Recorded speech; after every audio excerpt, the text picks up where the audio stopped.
A popular image of great theorists is that they are deeply impractical people.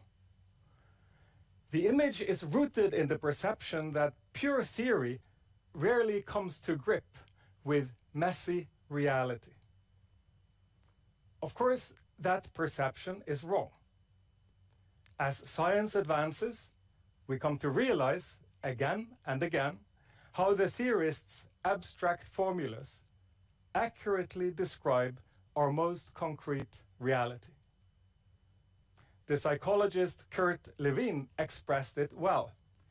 Nothing is as practical as a good theory. Paul Milgrom and Robert Wilson go one step further. They are living proof that nobody can be more practical than a good theorist. It is the tradition of these lectures that they are given in alphabetical order. So our first speaker today is Paul Milgrom. After taking an undergraduate degree in mathematics in 1970, Milgrom left university for a career as an actuary. Fortunately for us all, he returned back to university after 5 years in the insurance industry, earning a master's degree in statistics and a doctorate in business. His doctoral dissertation, which he defended in 1979 at Stanford University, revolutionized the theory of auctions. Throughout his distinguished career, first at Northwestern University, then at Yale, and for the last 30+ years back at Stanford University, where the voyage started, Paul Milgrom has made a vast number of long-lasting contributions to the economic sciences. They range across the whole spectrum from pure game theory to finance and macroeconomics. But despite its dazzling diversity, Milgrom's work always manages to shine a bright light on fundamental questions regarding the organization of economic activity. The one topic that he has always returned to, developed further, and made more applicable is that of his dissertation, the analysis of auctions. It is for this work that he receives the prize, and it's about this work that he will talk today. Hello, everyone. It's great to be here today. It's especially a pleasure to have been awarded this prize with Robert Wilson, my PhD dissertation advisor. How exciting is that? And Bob's already given his talk, and I'm going to talk to you today about further aspects of the work. My talk is entitled Auction Theory Evolving, because, as you'll see, we've continued to work on new aspects and ask new questions over a period of years, ranging from my dissertation up to today. I have the subtitle Theory and Applications with an asterisk on theory, because I'm a theorist. Most of the way that I learn about auctions or I study auctions is write models of them and prove mathematically that they have certain properties. Those are theorems. But in addition, I also sometimes have been engaged in experiments or sometimes in simulations where we simulate the results of different approaches to auctions to see how they might perform. And then finally, of course, there are the applications, which have turned out to be quite enormous and involve very large sums of money.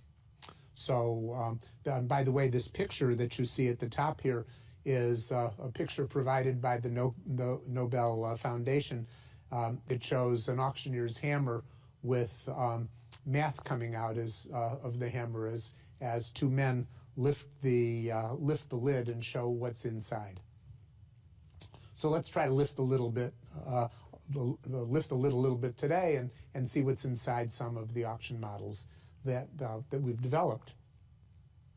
But before I begin that, I also want to thank the people who very early on in my career were major influences on my whole approach to studying these problems. Bob Wilson is the picture in the middle. David Krebs was also on my dissertation committee, and J. Michael Harrison, shown here. They were the key members of my dissertation committee at Stanford University. And then when I went to Northwestern to begin my career, the amazing young faculty that was there, Roger Meyerson, Bengt Holmstrom, and John Roberts were all there. John became my most frequent co-author. And Roger and Bengt, with whom I also worked, are themselves Nobel laureates. And these guys were quite an inspiration, and it's a real pleasure to be able to acknowledge them as I began this work. Now, the first thing that I did early in my career studying auctions was to try to integrate the insights that William Vickrey, another Nobel laureate, and Bob Wilson had in their approaches to studying auctions. Vickrey, who wrote the earliest auction models, imagined that bidders who attended an auction had some idea of what the thing was worth to them they were bidding for. They would have, for example, a maximum price of $100, and they would say, it's worth $100 to me. If it's a sealed bid auction, how much should I bid? If it's an English auction, what should my strategy be? And that was the approach that Vickrey took. And he also introduced using game theoretic methods and applying Nash equilibrium to study those questions. Wilson had a different model. Wilson was motivated, among other things, by the bidding for mineral rights, for example, bidding for oil that might be under the ground or under the ocean, and where those rights are being sold by the government.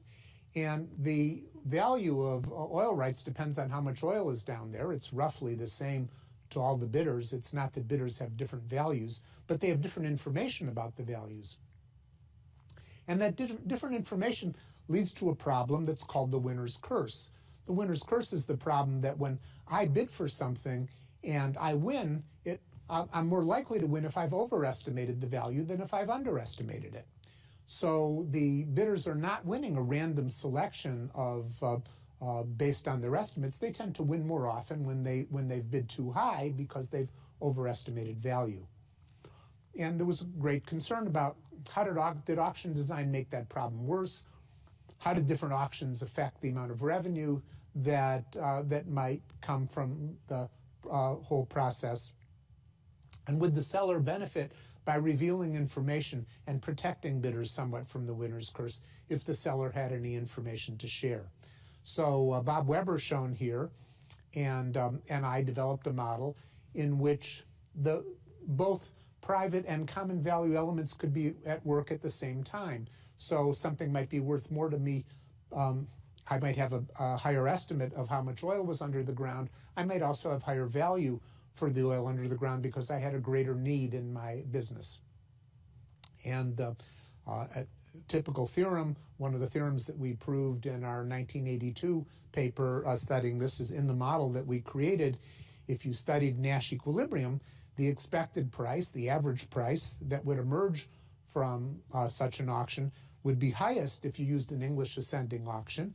It would be next if you used a Vickrey second price auction, and it would be lowest if you used a standard sealed tender, what economists often call a first price auction. And we also proved in that model that the Nash equilibrium expected price is higher when the seller shares relevant information than when he does not share that information. So we began to learn about the questions we were asking at the time. Do the auction rules matter, and how do they affect the efficiency of the auction? How do they affect the revenue that comes from the auction? Now, that was the first thing I had done, but as we began to get deeper into the subject, Nancy Stokey and I began talking. Nancy is a distinguished fellow of the American Economic Association, and she and I began talking about, well, what about trade like occurs in financial markets? What if there's common values, but there's concern on both sides? There's a buyer, there's a seller. The buyer's concerned he might pay too much. The seller is afraid that he's only going to buy when he's overestimated the value. The seller might be concerned that she's selling too cheap He's only going to succeed in selling if she's underestimated the value. What would happen in a common value setting where both sides were worried about the winner's curse? And how would that depend on the rules that were used? Might different rules lead to different outcomes? And again, this what we decided to study was the simplest possible case, where the only difference between the buyer and the seller was the information they had about what was being transacted, and they didn't have any fundamental reason to have different values. And we proved what became a pretty well-known result called the no-trade theorem in 1982. If we had risk-averse buyers and sellers that had the same prior beliefs but different information, and if each of them rationally decided to participate in this mechanism and to accept whatever the proposed trade that emerged from, then regardless of the rules of the mechanism, the trade had to be the zero trade, which is to say that there is no way that a mechanism that both the buyer and the seller would agree to participate in based only on difference in information would lead to trade in this setting. That was pretty surprising at the time, because in financial markets we often thought about people as trading based on differences in information, but this suggested that in order for there to be effective trade with people having differences in information, there had to be some other reason for trading as well. For example, somebody who's just had a deposit in their pension fund is buying securities for long-term investment, or somebody who wishes to make a down payment on a house is selling securities for a transactions reason. And if there were people like that trading, then people who had information could be trading at the same time. Now that raised the question of what would it look like in a financial market when we had both kinds of traders present. And Larry Gloston and I, still at Northwestern, began to work on that. Larry was a graduate student in the finance department at Northwestern.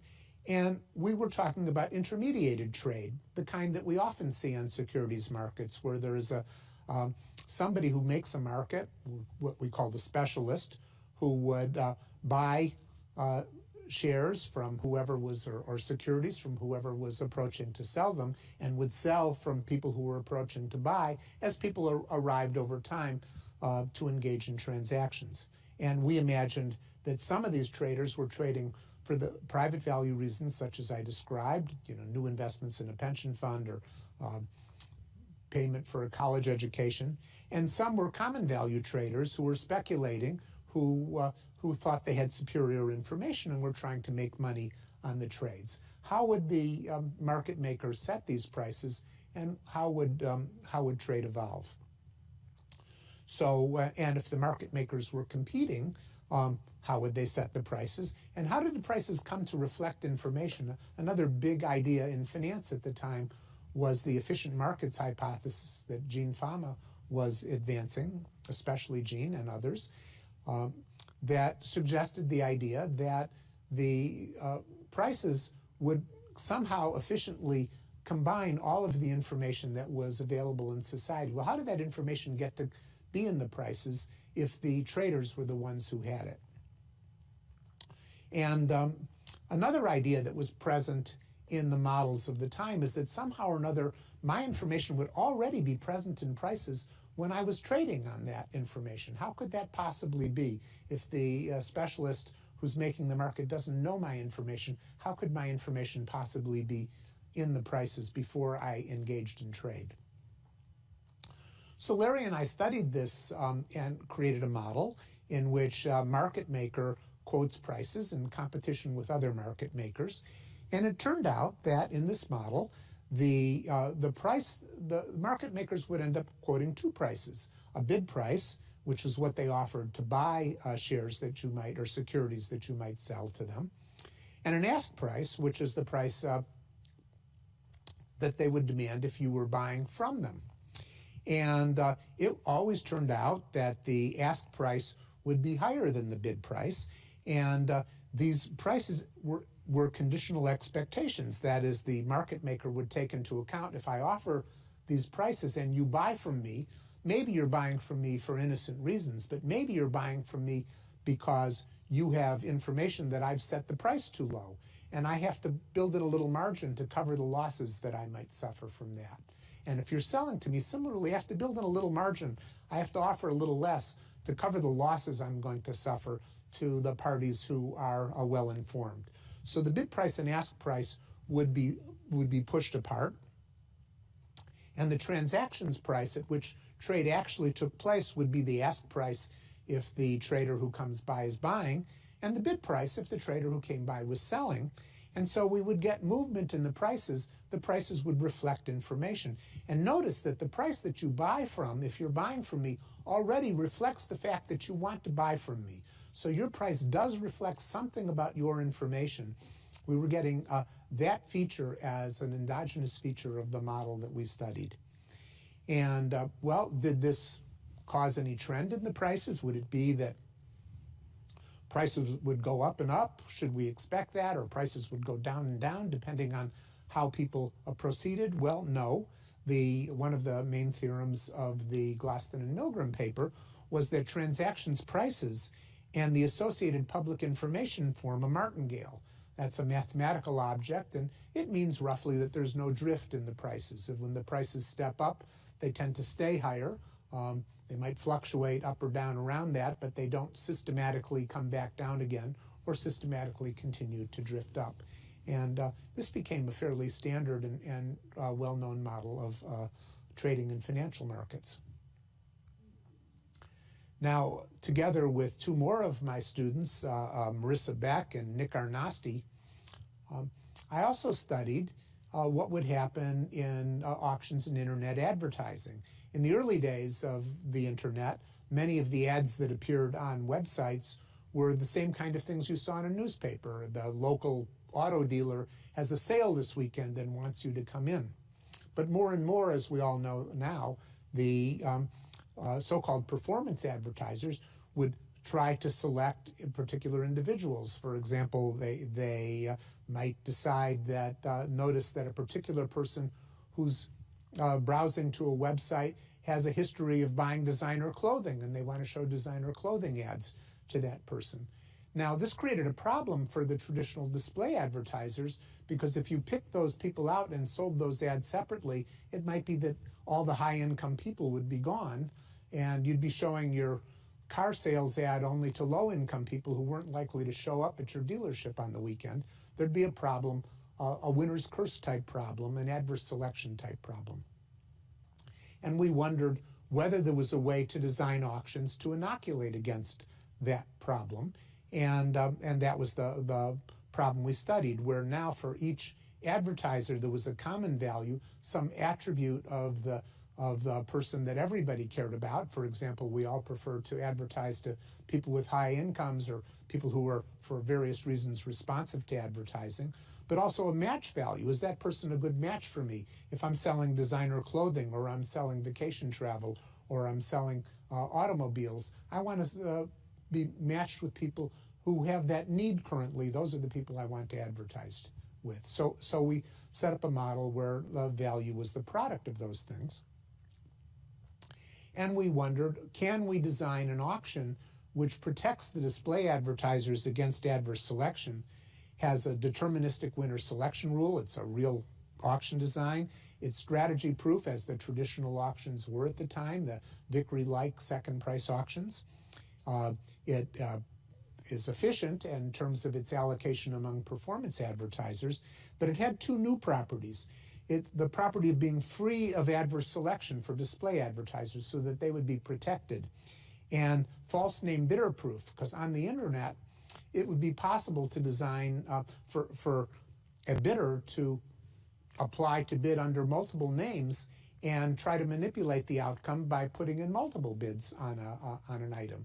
So if you wanted to protect against that and also protect the display advertiser against adverse selection, what could you do?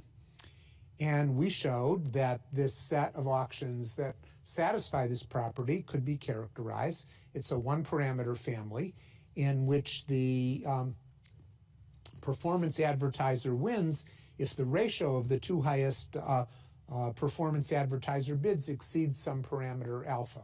And alpha could be varied, and that gives us a one-parameter family of auctions. These were the only auctions that had this property. It was a brand new auction design was used for a little while until the internet advertising market has changed a lot over the years, and new problems needed to be solved. But this is a solution, gives an example of how you take a particular problem and approach it mathematically to understand what's possible and what can be achieved.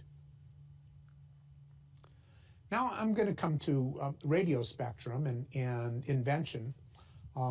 So this is an invention that that Bob Wilson and I created for the Federal Communications Commission in 1993. We were both theorists at the time. I certainly had no practical experience, and I had thought that, I had nothing to contribute, really, is what I thought. But Bob and I were asked by what was then Pacific Bell to look at a proposed auction that the Federal Communications Commission had. And Pacific Bell's problem was that they had a number of problems, but one of the problems that they faced at the time was that they wanted to acquire licenses covering Northern and Southern California. There were multiple different licenses that would do that, and they had to decide which ones to bid on. How could they make a decision like that? And how would they know which ones were cheapest, what the relative prices would look like? Along with Bob Wilson, Preston McAfee made a proposal very similar to ours, and the FCC adopted the Milgrom-Wilson proposal, but it was pretty close to the McAfee proposal as well. And I'm showing here for the first time Evan Querelle, who was is an economist at the Federal Communications Commission, who both conceived of the whole idea of spectrum auctions in the United States and also helped guide this to success. That is, he helped not only promote our ideas, but make adjustments to them so that they were practical. He was concerned about the worst case performance and directed us to focus on attributes like that. Now, in deciding how to solve this problem, I had been influenced by my own participation in certain charity auctions. In charity auctions, for those of you who have attended them, one common thing is called a silent auction, where there's typically a room with tables, and items are either sitting on the tables or descriptions of items are sitting on tables together with a bid sheet. And you as an individual might walk around and say, that bottle of wine looks interesting. I'm going to make a bid on that bottle of wine. You write down your name and you write down a number. And this goes on for an hour or so before dinner at a charity event. And many things are for sale at the same time. That appealed to us as a model because with many things for sale at the same time, Pacific Bell would be able to decide which of these licenses it could afford, which was the best bargain, and bid accordingly. But there was a problem in the charity auctions, and the problem was something called bid sniping. For those of you who have ever attended one of these auctions, you will know that one thing that some bidders do who are trying to get real bargains for themselves is they'll say, yeah, I want that bottle of wine, but I'm not going to bid on it yet. This auction ends at 7 o'clock. I'm going to come back over here at 6:59 p.m. Before the price has been bid up, and then I'm very slowly going to write down my name and a price, and I'm going to win that item, and I'm going to win it without having to face competition from other bidders. So, and there's a lot of that goes on in these kinds of charity auctions. So that was bid sniping. We wondered whether we could adapt the rules of the charity auction, or I wondered whether we could adapt these rules to eliminate bid sniping. And so we created the simultaneous multiple round auction with what the FCC called the Milgrom-Wilson activity rule. And the idea was we introduced a new rule that kept track of the bidding that was going on in the auction. And it meant that you would be unable to make bids late in the auction if you weren't also bidding early in the auction. You couldn't just engage in bid sniping. And in addition, the auction wouldn't end when, if a new bid was made in the last round. Whenever a new bid was made, there would always be an opportunity for somebody to come back and say, oh yeah, you bid 100, I want to bid 101. There would always be an opportunity to reply. So these were the two changes we made relative to what is in the charity auction. And it was judged a great success. It got wonderful press. The New York Times had an article calling this the greatest auction in history. And it got copied around the world, and hundreds of billions of dollars of radio spectrum licenses have been sold using this design that we created for the FCC in 1993. And yes, I wrote a theorem about this, that if the bidders bid straightforwardly, which is not what we expect, but if the bidders bid straightforwardly, this mechanism would lead to prices and allocations that converge to an approximate competitive equilibrium. So that is, the prices that would emerge would be at a reasonable level. The allocations that would emerge would be efficient. Now, yet another advance. I began thinking at this time, I was talking to Alvin Roth, another Nobel laureate who was at Harvard at the time, now my colleague at Stanford, who had been doing work on matching markets. And he had redesigned the National Resident Matching Program and was interested in designing organ exchanges and such. And these were mechanisms that didn't have money involved in them at all. And yet it felt somehow to us like there was some connection between what he was doing and what we were doing. So the puzzle was the mechanism that Gale and Shapley introduced for the so-called marriage problem, which was just matching with no money involved, has no role for prices. Is it connected somehow mathematically to Vickrey's price-based auction mechanism? You know, I think to most people who look at this from the outside, it would seem that there's no connection at all. They look very different. But there were some intriguing similarities. In both mechanisms, it turns out, it's a dominant strategy for bidders to make truthful offers, both in the Gale-Shapley mechanism and in Vickrey's mechanism. And in both mechanisms, if they make truthful offers and if the offers are substitutes, then the outcome is what's called a core allocation, and it's a particular core allocation, the one that's most preferred by the bidders. These are just, it's just too much of a coincidence that those properties would be shared by these two very different looking mechanisms. So John and I, John Hatfield shown here, and John was a graduate student at Stanford at the time, introduced our model of matching with contracts. And in the matching with contracts model, offers are accompanied by terms. So for example, if a man makes a proposal to a woman in the Gale-Shapley model, he just says, "Will you marry me?" And in our model, he says, "Will you marry me and let's be graduate students at Stanford for the next 4 years." Or he says, "Will you marry me and we'll go run my dad's store in Topeka, Kansas after we're married." And in our model, the woman could care not just about the man, but about the terms. And when those terms were allowed to be money, then what you have is an auction. And when those terms are trivial, that is, when the only thing you care about is the name of the person, that's the Gale-Shapley mechanism. But there's a whole class of mechanisms that's encompassed by this matching with contracts models, and all of them share these properties that are shown here. So we were able to show that these two mechanisms are both special cases of our matching with contracts mechanisms, and that all of these mechanisms share these properties. And these mechanisms, by the way, have been subsequently used to develop new kinds of market designs now that we understand how these properties can be generalized. Now, radio spectrum allocation is actually quite a bit more complicated than what I hinted early on.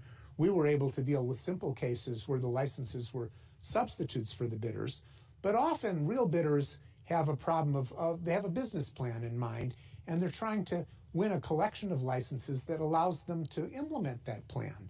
For example, in the first auction, Pacific Bell wanted coverage in both Northern and Southern California to have a statewide plan. This was before the national plans that are obviously so prominent today. And sometimes bidders needed to achieve efficient scale. They needed to buy sufficient bandwidth in the licenses they acquired to make their plans viable. And the risk that they face in the traditional design is they might win some licenses that give them part of what they need for their businesses without being able to acquire the rest to actually have a viable plan. So the way that's handled in spectrum auctions is to allow bidders to bid for combinations of licenses. Now, there are lots of combinations, and figuring out which combinations to bid on, they need some guidance about what the prices will be. And Peter Crampton and Larry Oswald, the top row here, worked with me to develop a method to help provide that information to bidders before the final round of bidding, in which they had to commit to the licenses they were trying to acquire. And Bob Day, shown in the at the bottom here, worked with me on the problem of finding a good price. That is, the first question was, how do bidders identify and bid on relevant packages? And the second is, what pricing rule creates the best incentives for the bidders to report their information truthfully, subject to ensuring that there is competitive revenue for the seller. The government gets a fair price for what it's selling. And Bob Day and I showed that an auction design minimizes the bidder's total incentives to bid untruthfully and provides competitive revenue from truthful bidding if and only if it's in a class that we identified of what's so-called minimum revenue course selecting auctions. So we identified the class of auctions that of pricing rules that would have this property. And again, this is used for real-life auction design. It's been used in many auctions, not in the US, but in Mexico and in Canada and the UK and Australia and around the world. Package bidding is a hard problem because there are so many packages a bidder can bid on. If you have an auction for 100 licenses, there are 2 to the power 100 different combinations that you can make from those. And that's way too many for anybody to bid on in practice. And so together with John Cagle, shown here, and Yen-Chen Lin, who was a student of mine, John's a professor at Ohio State University, we wondered, what can you do? Can we have a good outcome in this kind of circumstance? And we showed that if bidders bid to up to their limits on relevant packages, then you can get good outcomes. You can get efficient allocations or core allocations that emerge from this bidding. And we also showed that you could use simulations with auto bidders to predict how bidders would bid to see whether relevant packages could emerge from different auction designs. Now, the biggest of our challenges was the recent incentive auction, the broadcast incentive auction. The concept for this was Evan Querell and John Williams created this. And the idea was that to buy TV broadcasters' rights from some TV broadcasters, to repack the others into a smaller set of channels, and then to sell to create television to create mobile broadband licenses out of what remains and sell those to mobile broadband companies. And this is a particularly hard problem because deciding whether you can assign TV broadcast channels to broadcasters without creating interference is what's called an NP-hard problem. It's a problem that's hard even for computers. And I led a team from my company, Auctionomics, with Ilya Segal, my colleague at Stanford Economics Department, and Kevin Leighton Brown, computer scientist at the University of British Columbia. We created new algorithms, especially Kevin created new algorithms to do a better job of approximating the solution to this problem. And Ilya and I created a class of new auction designs that became, it was a class of new auction designs that actually accommodated computational limits on computers while still providing the kinds of good properties, strategy proofness, budget compliance, privacy preservation that were desired from auction designs generally. Now, I have a lot more going on. I've got a bunch of co-authors on working papers currently in progress. On the first column here, you see Mohammed Akbarpour, Shengbu Li, Scott Commoners, with whom I'm working on investment incentives in auction problems, Martin Bickler and Gregor Schwartz, Josh Molnar, Neil Newman, Mitch Watt, with whom I'm working on a series of other problems that are all related to auction design or to the underlying game theory that helps us analyze the auction design. And besides these guys, I'm really proud of the newest group of students that are coming along that I know are going to have a major impact. And you may see a gender difference in this group too. A lot more women involved now in this. You see Agat and Pearl and Evan in the top row, and you see Ziyang and Lucas and Kevin in the bottom row. These are all tremendous students who are going to have a big impact on the future of auction and market design. I'm very pleased to welcome them to the group, and I hope you will join me in doing that. Robert Wilson's academic path has been remarkably straight. He earned a bachelor's degree in 1959, a master's degree in 1961, and a doctoral degree in 1963. All three degrees are from Harvard University. The last two are in business administration. The year after completing his doctoral degree, Wilson accepted a position at Stanford University's Graduate School of Business, where he has now served for 56 years. All this time, Wilson has tirelessly been making management more scientific.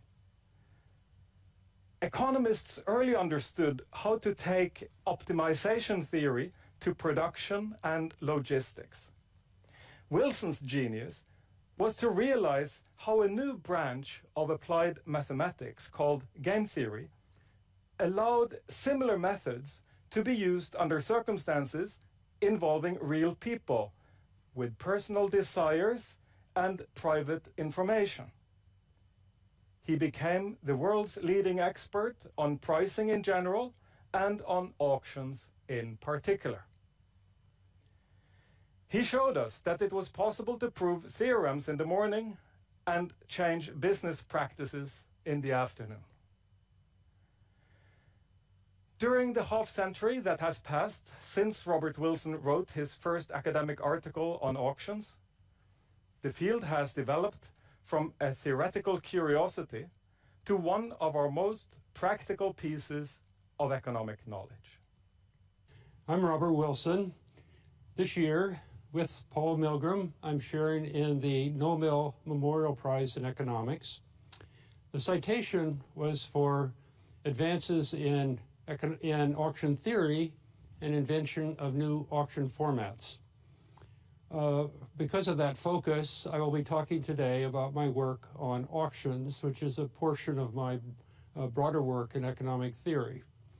I will be giving some examples of auctions, but also drawing broader conclusions about the implications for economic theory. I'll begin with intellectual history before I present the main motivating examples that were also the focus of the work cited in the committee's citation. So the title of my talk is Strategic Analysis of Auction Markets. I'm going to begin with a brief history of the intellectual developments within economics. So starting from the bottom and working up to the present time, I've emphasized a sequence of key events.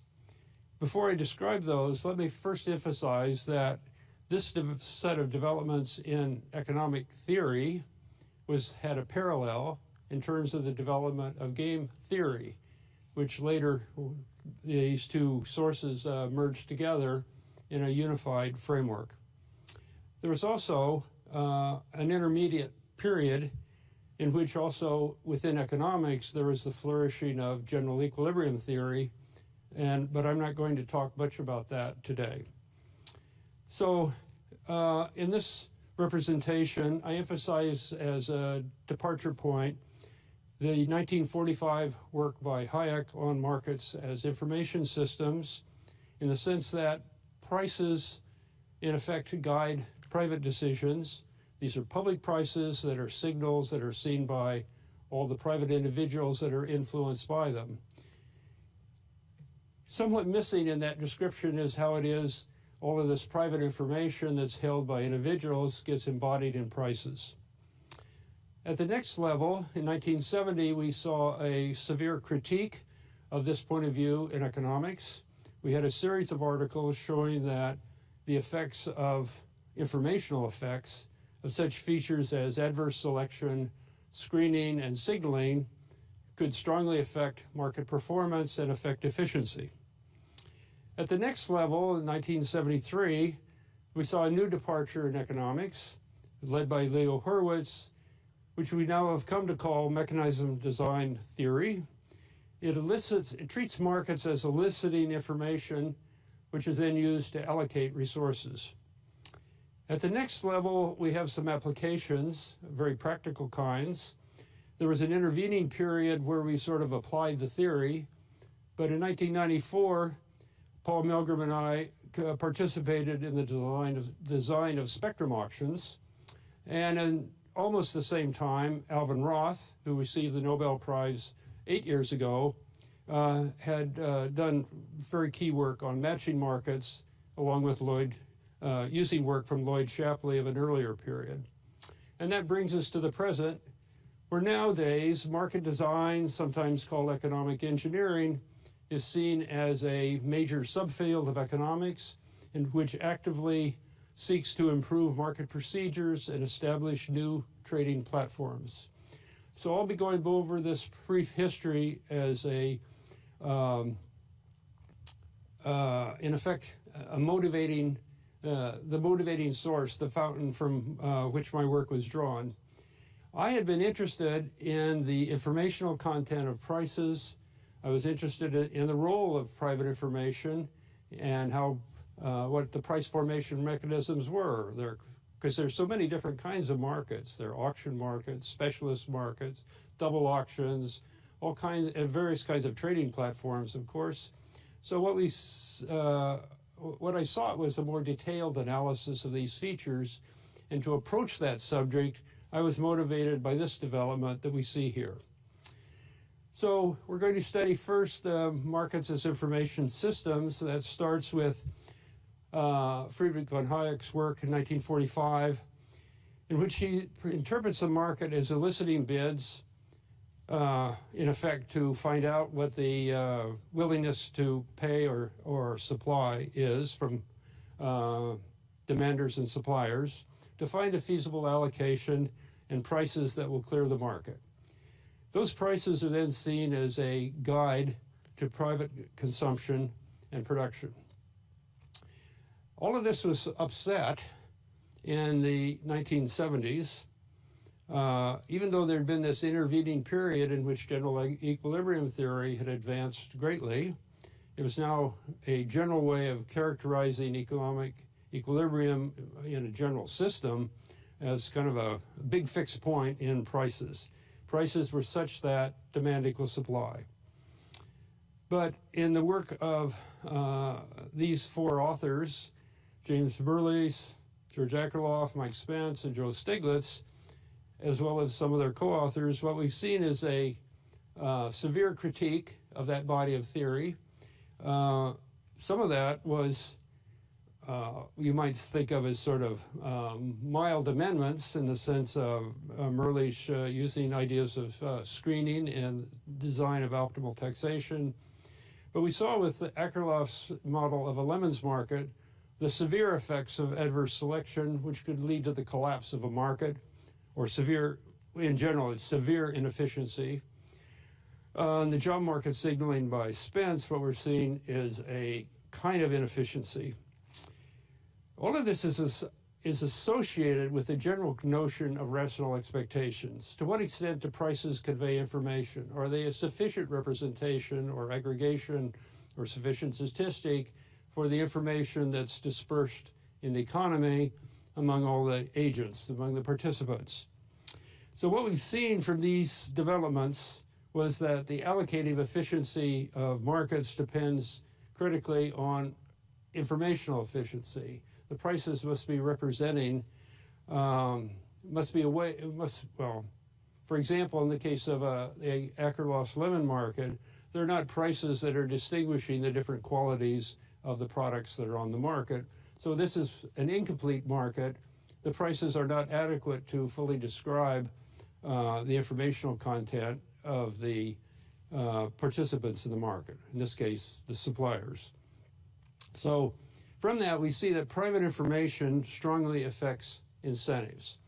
So this is something that had motivated me since even the 1960s.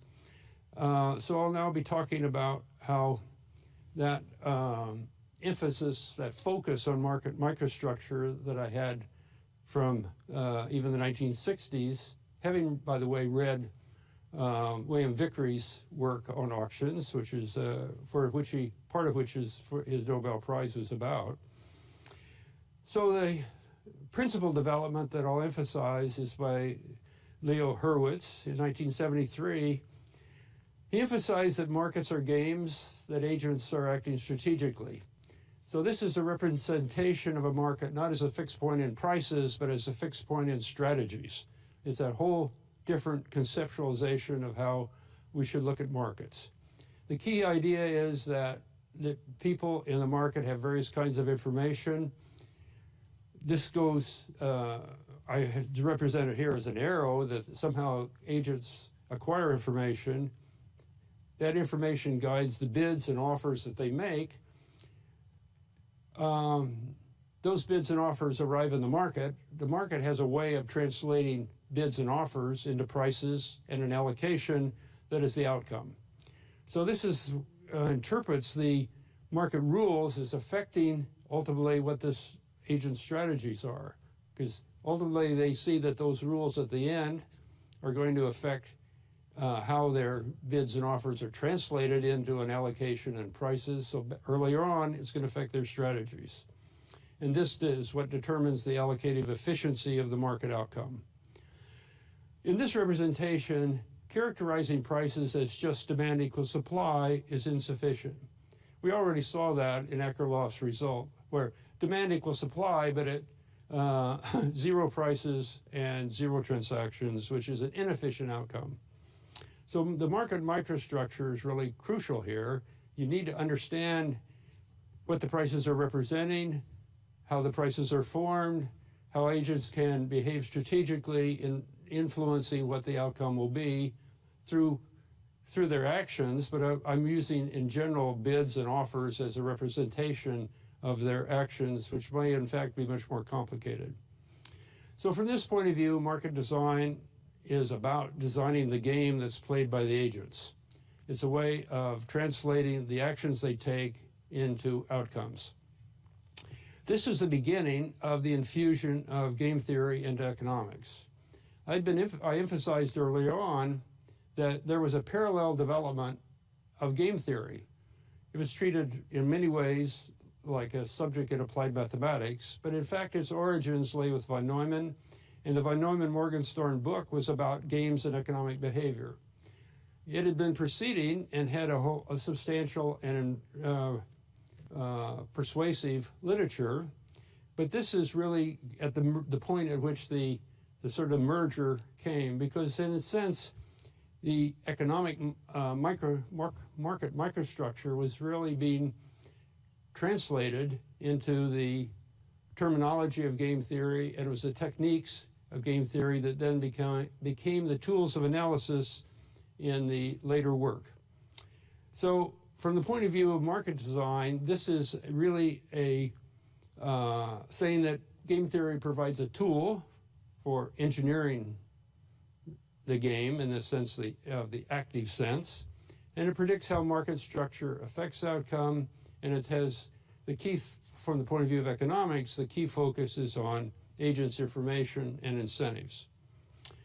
So I'm not going to talk about this game theoretic perspective, just to sort of make clear what it is we're talking about. So in a game, the key feature is a explicit characterization of who knows what, when they take actions.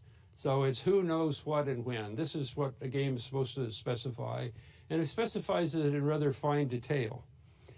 So it's not a question of just a macro representation, demand equals supply. Instead, it's at the more micro level of how bids and offers are made, how, say, a market operator translates those behaviors into outcomes. So the market is seen as eliciting agents' information via their bids and offers. The agent's strategy is to convert their private information into these actions in the market.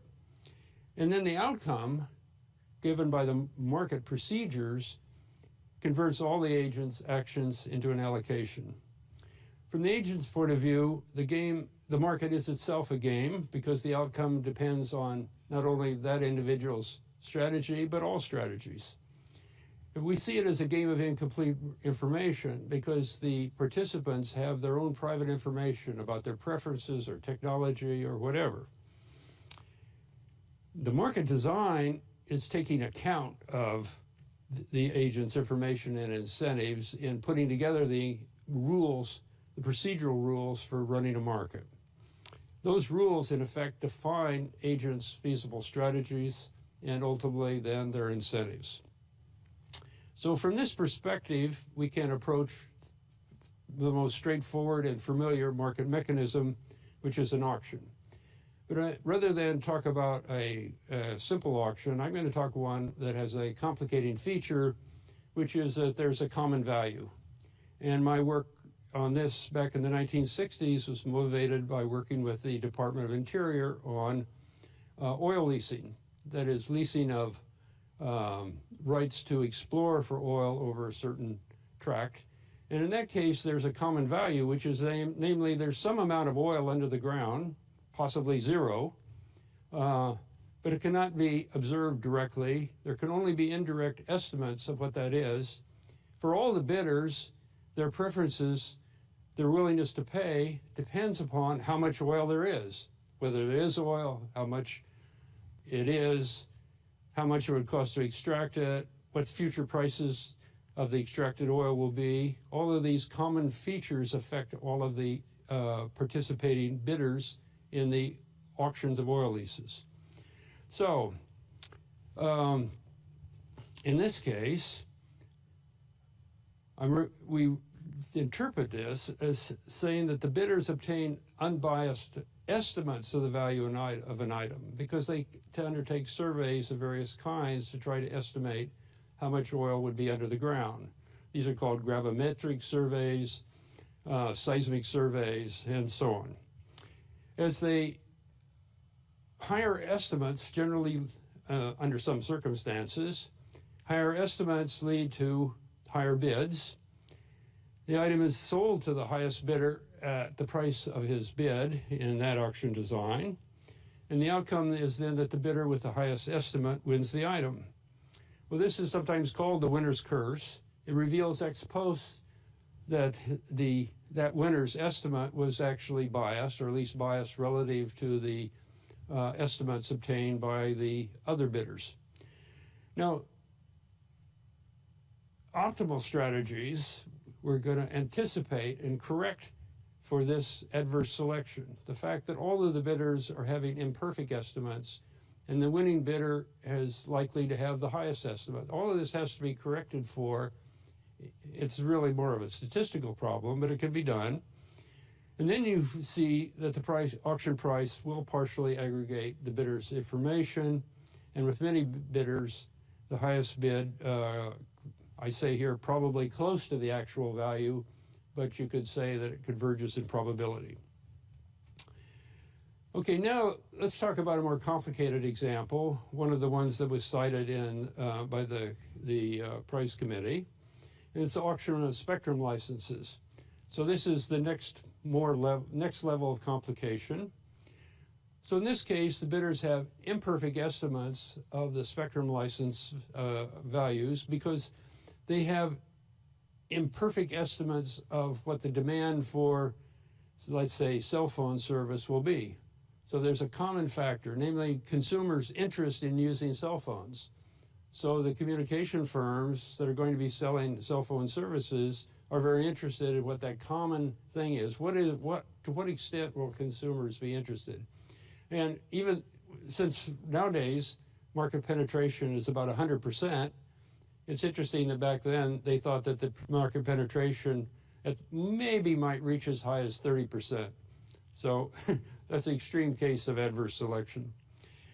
So the new complication is that the bidders were seeking packages of licenses in order to get spatial coverage.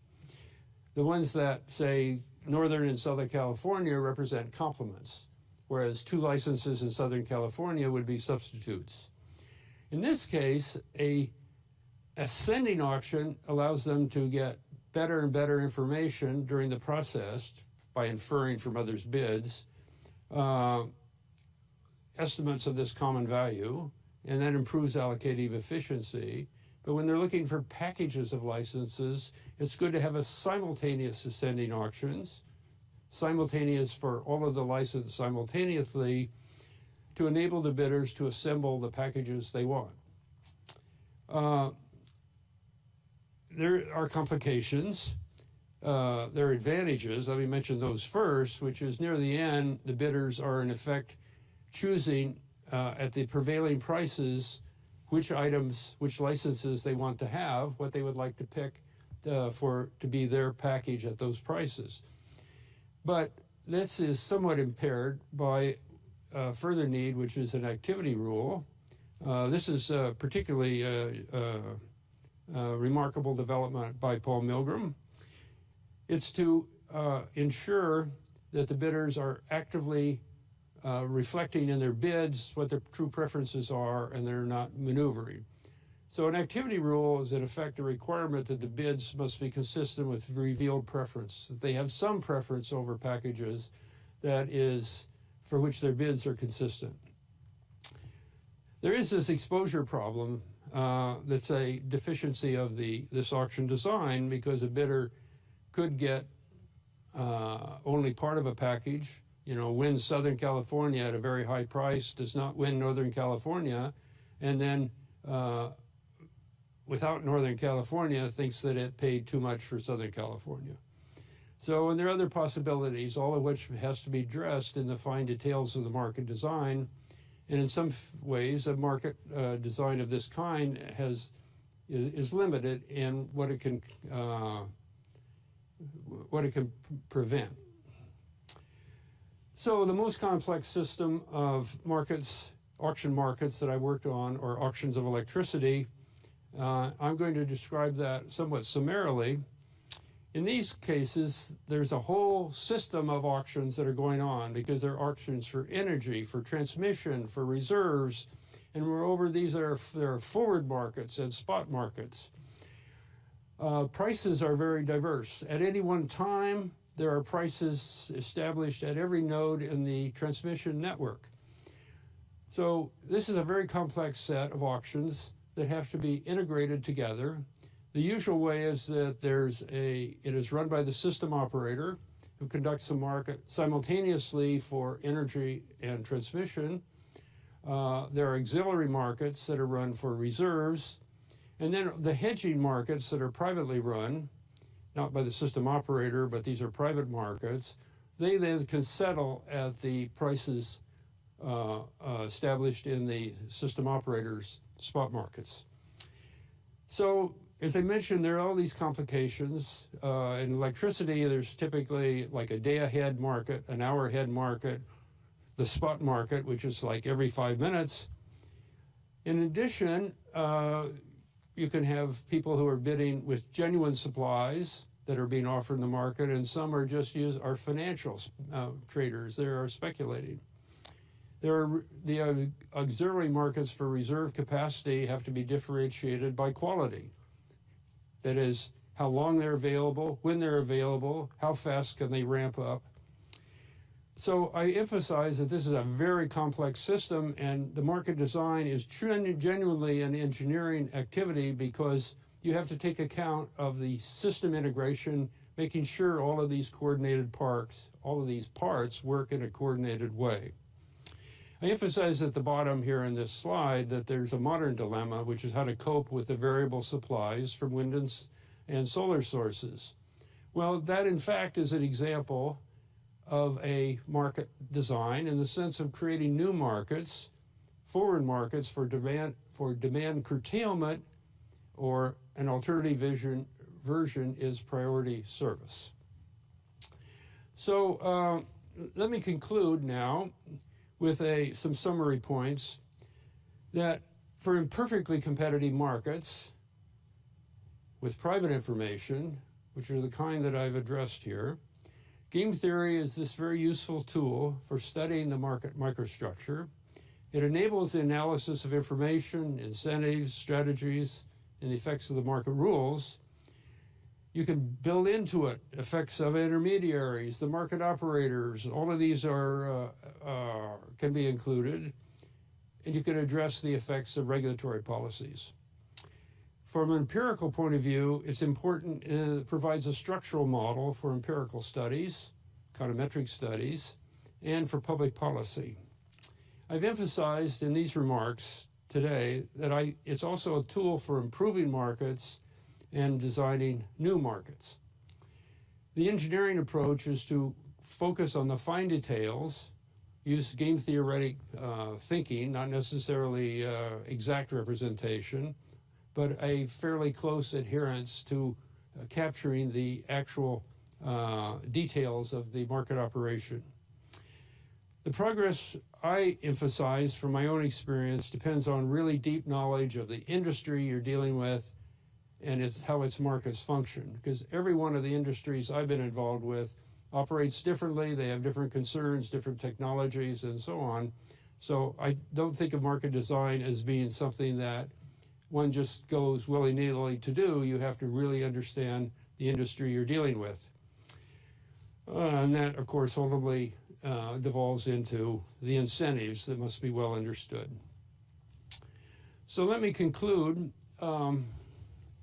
now, make a sort of a few summary remarks. I've tried to emphasize that from the very earliest part of my work in the 1960s, I was interested in price formation, private information, the details of how prices get formed in these markets and who's running the markets and how they conduct their operations. This turned out to fit in very well with these developments in economic theory. There was this parallel development of game theory. It provided the tools for that kind of analysis, and it's now become an integral and an important part of economic theory. If you look at the journal articles today, about half of them use game theory in a direct and constructive way. PhD students in economics nowadays, at least if they're going to do economic theory, they need to understand that literature, they need to understand these techniques. Even for empirical work, the good structural models are ones that are based upon a game theoretic foundation so that they capture enough of the details. There's not just some linear regression, it's rather a more structural representation of what goes on.